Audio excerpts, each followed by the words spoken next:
Last night, the Ninth Circuit Court of Appeals decided to uphold their decision to block Donald Trump's travel ban, saying that the government did not provide sufficient evidence to say that it was needed for national security reasons. So now, what is the White House doing? Well, it is rethinking that travel ban, redrafting it, if you will. And we're going to want to get some reaction from Capitol Hill. So to do that, we're going to go to Democratic Massachusetts Senator Ed Markey, who sits on the Foreign Relations Committee. Senator, I would love to have you react to that, but first, a little bit of breaking news out of your office. You are now calling for an investigation into National Security Advisor Michael Flynn. Yes, I am. These are very disturbing allegations that Michael Flynn was, in fact, talking to the Russian ambassador at a time when President Obama was announcing an imposition of sanctions on the Russian government for their interference with our election last year.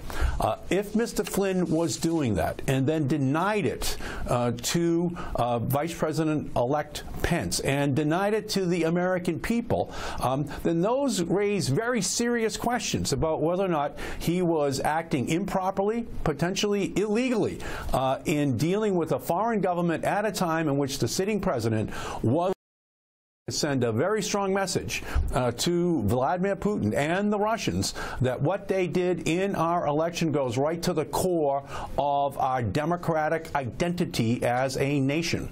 What do your Republican colleagues have in terms of responsibility to do about this? Are you hearing any rumblings from them about this matter?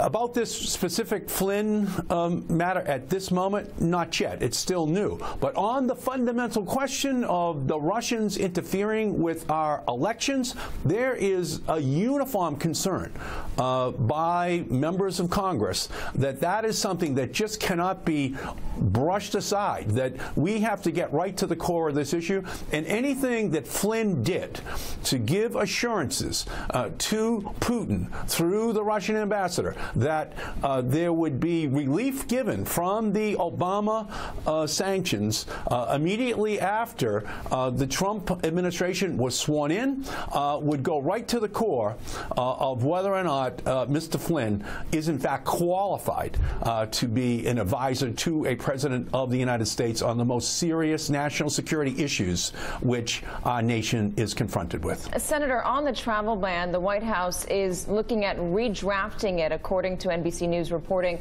What would it need to look like to get your approval? It would have to be constitutional. We operate in America under a rule of law, not a rule of men, not a rule of Trump. These executive orders have to comply with constitutional protections. The Fifth Amendment, due process protections. The 14th Amendment, due process protections.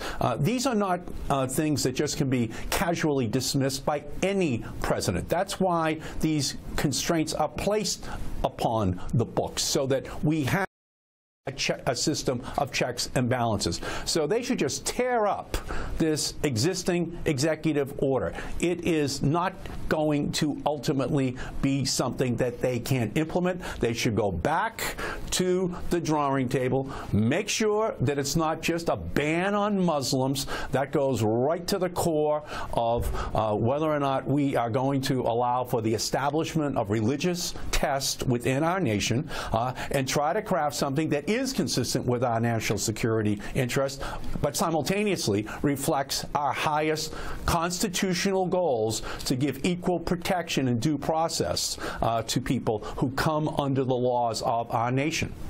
Senator Ed Markey, Democrat of Massachusetts, thank you so much for joining me on this yet another busy Friday. Thank you. And guys out there,